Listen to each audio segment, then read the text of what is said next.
5 ways a super-empath can destroy a narcissist. Some people say that a narcissist's worst fear is a healed super-empath.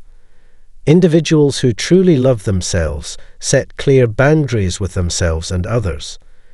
They know what they value and what they want out of life. Narcissists can't handle super-empathic people. When a narcissist's fake, shame-driven self encounters a genuine person, it often ends badly for the narcissist. Hello, and welcome back to the Narcissist Exposed channel.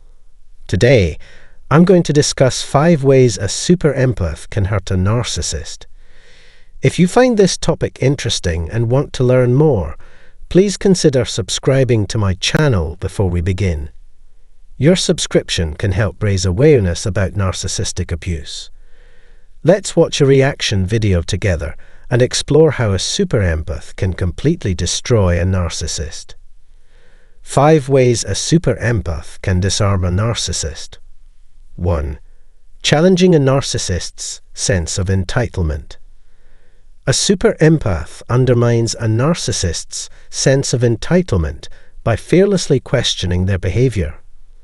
Narcissists believe they deserve whatever they want, regardless of how it affects others.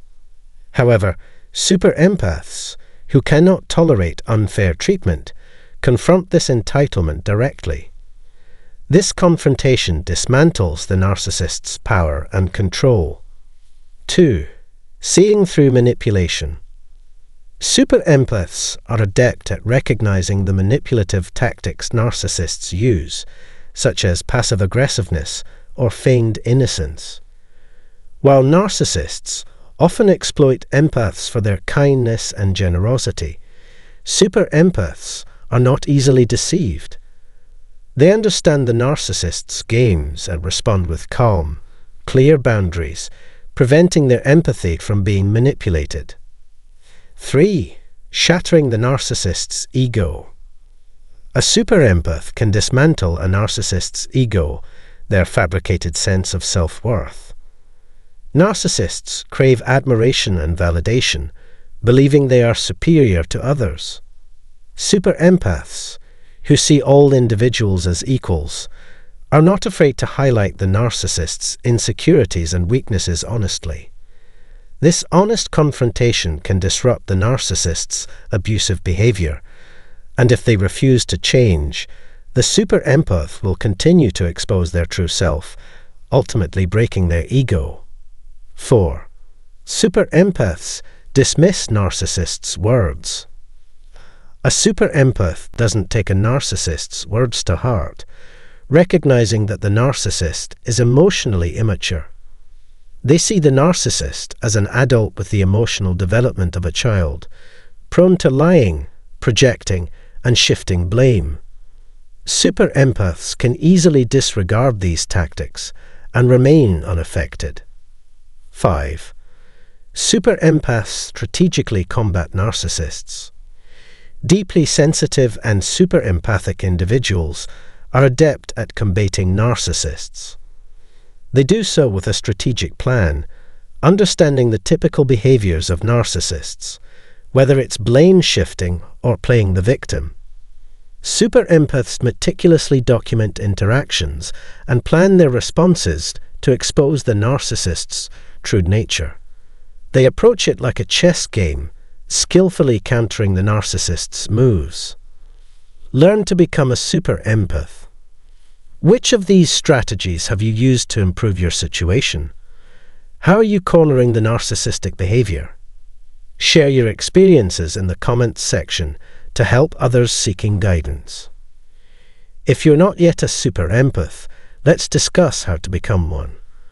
A strong empath prioritizes self-care, healing their own wounds, and setting personal values and boundaries before helping others. When you treat yourself with respect, others will follow suit. How to cultivate genuine empathy in others. Is empathy a special gift that only a few possess, or can anyone develop it? The truth is, anyone can become a great empath. Empathy is not reserved for a select few. A A super-empath is someone who is sensitive, thoughtful, kind, generous, and open to others. These qualities can be developed by anyone. Many empaths have endured various forms of pain and hardship. This shared experience is a truth that deeply understanding individuals often carry. It seems as though we were shaped by our early experiences. Many of us have trauma patterns caused by toxic individuals, like narcissists. If our parents were self-centered, we might follow certain patterns when dealing with toxic people. To become a super-empath, you need to break these cycles. Understand what happened, how it affected you, and what steps you can take to improve your life now. Undoubtedly, this is challenging. It requires consistency, planning, and intentional living. However, the effort is worth it. To become a master empath, you must confront issues that are often unspoken. It's also crucial to set boundaries on how much you give. You can't give endlessly because some people will continue to take until you're exhausted. Determine your limits and prioritize self-love. Loving yourself first is essential before you can truly love others. That's the essence of healing yourself. How to develop into a super-empath. How can you achieve this? By understanding your self-concept and truly knowing who you are, you can build your sense of self-worth. Reflect on what you believe in beyond your job and hobbies. What kind of person are you? When you answer this question, you'll learn to love all your flaws and accept yourself as you are. Genuine self-acceptance is crucial. Once you achieve this, no one will be able to provoke you or exploit your wounds to manipulate you. You will become resilient to their attempts. This transformation is the essence of becoming a super-empath, a healed empath. If you found this helpful, please leave a review. Thank you for joining me today. I'll talk to you next time. As always, until then, let the healing begin and continue. Today we're going to talk about something that many of us can relate to. What narcissists do every day when you decide to do no contact.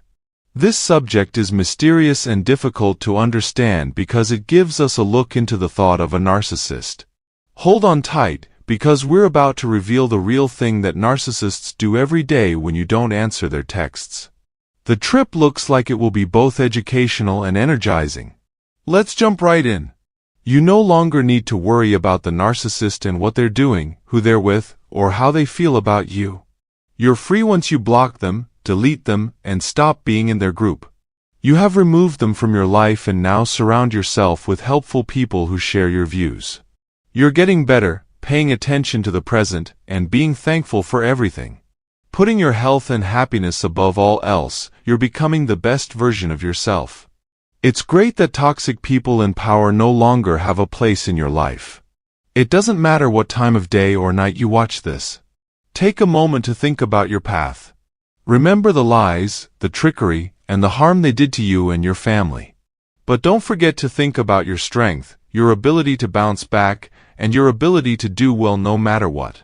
Right now you're in the healing phase, taking it easy, thinking about what happened, and realizing how narcissism affected you. You're getting better, enjoying the present, and being thankful. Toxic people can't control you anymore because you put yourself first, second, and third. You're not going through this trip by yourself. I am here with you and sending you love, strength, and good vibes. I know what you're going through because I've been there. You can do this. Narcissists jump right into their new supply as soon as they can't see you. They enjoy the thrill of trying something new and have a backup plan ready in case things go badly. During this time, they don't think much about your health. But if their new source of approval doesn't work out or doesn't live up to their hopes, they might think about you again. Narcissists don't care about closure, they'd rather keep their choices open.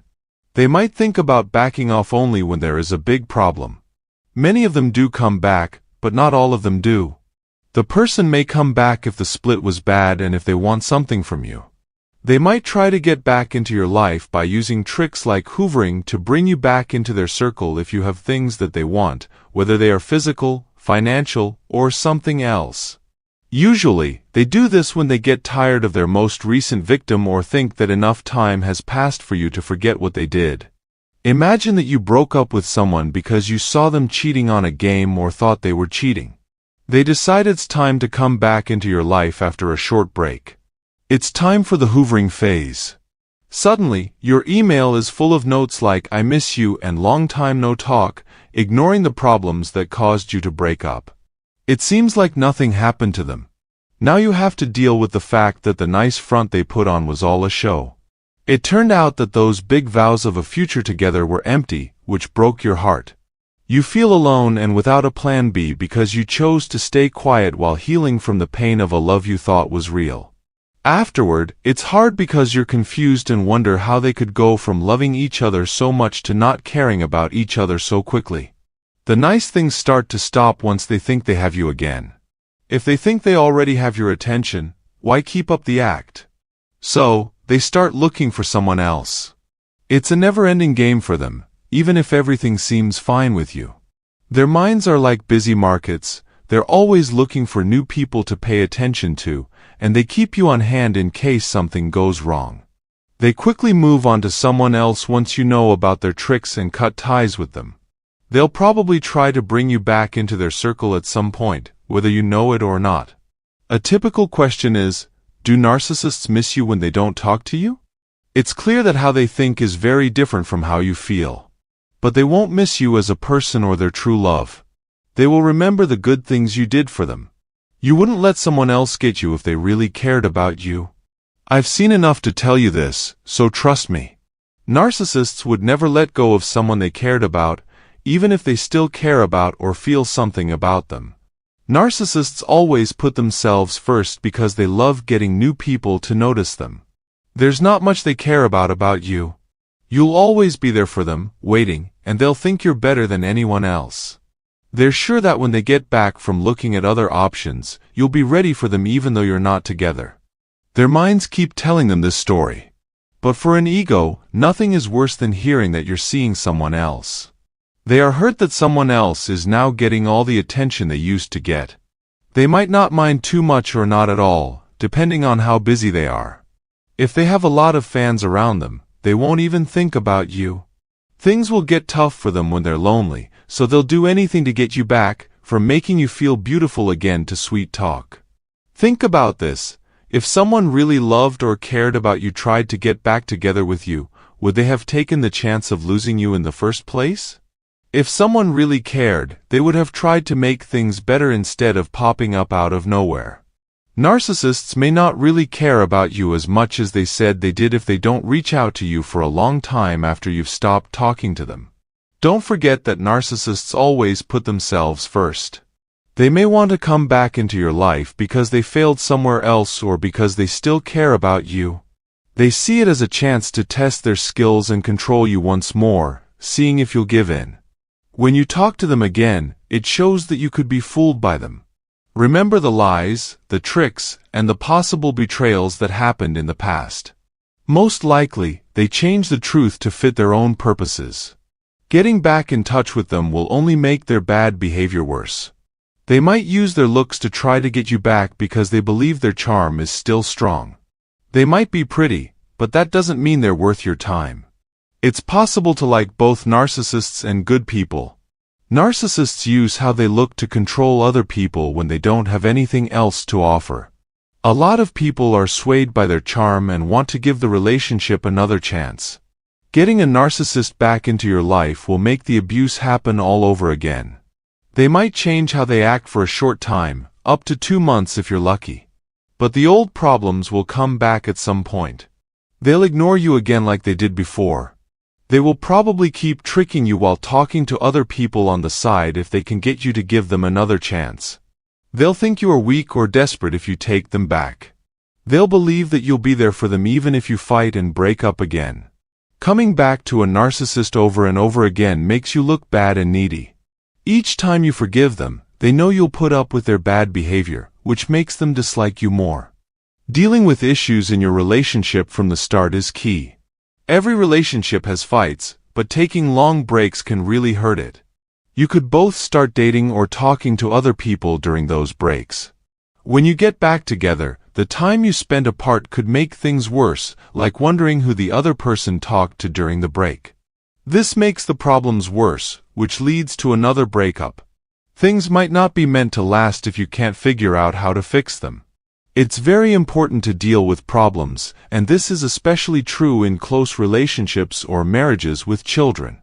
Getting along with your kids is very important, which shows how important it is to get along. And think about what will happen if you make a certain choice. A lot of people act without thinking about how their actions will affect their family. Make sure you break up for good if you decide to do so. You should end the relationship, admit that it was unhealthy, and understand that the bad times were more common than the good. In a healthy partnership, trust is very important, and worrying all the time about getting hurt emotionally isn't healthy. It might feel scary and lonely to stop talking to a narcissist, but it's much better than wasting time on a bad relationship. If you let a narcissist keep crossing your lines, one of you will have to leave eventually. Don't forget that life is too short to stay with bad people. Who you hang out with is important. Stay away from people who aren't honest with you or who try to mess with your head. Find adult friends who value open communication and working together to solve problems. If you want to stay away from a narcissist, you might want to try the gray rock method. That means not caring about them and being boring to them. You should block them on all platforms and not say anything if someone related to them tries to get in touch with you. If you are co-parenting with a narcissist, you should follow the law when it comes to talking to each other and sharing rights. We hope this video helped you. Check out our station for more helpful videos and don't forget to share and like if you liked this one. View the book and personal meeting choices in the text below as well. Thanks for watching. See you next time. When narcissists force you to do this, so they can satisfy their desires, what makes narcissists want you to do impossible things for them? That's what this video is all about. The narcissist can't be happy with anyone, not even themselves. They often act and look like they're in charge and better than other people. Some narcissists will play the weak or victim card, though, if it helps them get what they want. Some narcissists believe that if they act like they're hurt, others will feel sorry for them and help them get what they want. Narcissists like to act like they need to be saved to show that they are weak. This could be because of a bad relationship or a rough past, or they could be looking for someone to love who won't hurt them. Anyone who falls for their tricks, though, will be making a big mistake, because they will make us take on a duty that we can barely handle. You will be added to the list of people who have let them down if you can't do the impossible job. We're going to talk about how narcissists expect too much from other people today. Nasty people are driven by their need for other people to like them. This is because the inside is dark and empty. They don't care about who they are or who they talk to. Their hearts are empty of joy, peace, and happiness. Narcissists look for happiness in other people and things because they know they can't be happy on their own. This is why narcissists do everything they can to get other people to like them. They care a lot about connections, even if they weren't real. They should definitely try to get as many people as they can. Love and care for them. Since they need people who are ready to be mistreated, it's up to them to make an impact on those they hurt. What can they do if they can't hurt someone? No way out. Narcissists don't like being held responsible for their actions or mistakes. They feel too bad about it to even say a word about it. They'd rather shame and blame someone else, and they don't even feel bad about it. They say that everything bad that happens to them is because of other people. That was not the end of the story. Narcissists would try to blame their partners, kids, and friends for keeping them safe. It's okay as long as you don't question or challenge them. That way, they can be happy. They want you to give them everything they ask for and not stop them. Believe them when they say something and do what they say, because they want you to be happy. You can't make them happy, so they're not happy with their lives. You're to blame. It's hard to believe, but please trust me. It's true. They want you to take on all of their problems and mistakes, as well as their happiness. There are times when a narcissist has high expectations of you in any situation, whether it's family, love, or work. If you don't do what a narcissist wants you to do, they will get angry very quickly. They do all of this because they're unhappy inside, so they have to look for happiness elsewhere to fill the void inside. They wouldn't understand why we reject or say no to them, which is the exact opposite of what they want, or why we criticize them, point out their lies, or choose to set healthy limits. They would be mad at us for being brave enough to question their power. They are mad at us for not doing what they want. They'd think we don't care about them and are out to get them or hurt them if we talk to them about it. We no longer want to be their slaves and put up with their abuse, but it won't be easy to get away from them. We would be glad if the narcissist just liked us as people. They wouldn't attack us so quickly just because we ask them a question. Then they'll understand that we're not in charge of their life or supposed to make them feel better. People who are narcissists will even say they need our love or support to show how weak they are. They do this to keep us where they are. They'd even hurt themselves on purpose to make it real. It doesn't matter to them if they have to drag us down to keep us with them. Isn't it sad? Let's not do that anymore, shall we? At the same time, I want to stress that our own hurts and lack of self-love could make us easy targets for a narcissist who wants to save us and give us the love we've been living without. The narcissist wants us to believe that they are only here to make us happy, comfort us, or help us reach our goals. Don't forget that we can't start a healthy relationship if we want someone to make up for the hurts and flaws in the past. That's not what a relationship is for. Don't fall for a narcissist's love-bombing trick. Instead, love yourself and be happy with who you are before you start dating. Putting it all together, narcissists don't make us happy. We can find happiness within ourselves. Nasty people rely on other people to make them happy, which isn't fair, but that's what they do. Don't let a narcissist make you feel like their happiness depends on yours. I hope this video taught you something. If you have ever dealt with a narcissist, please use the place below to share your thoughts and experiences. If you want to see more videos, you can subscribe to our YouTube channel and click the bell icon below the movie. Thanks for taking the time and being interested.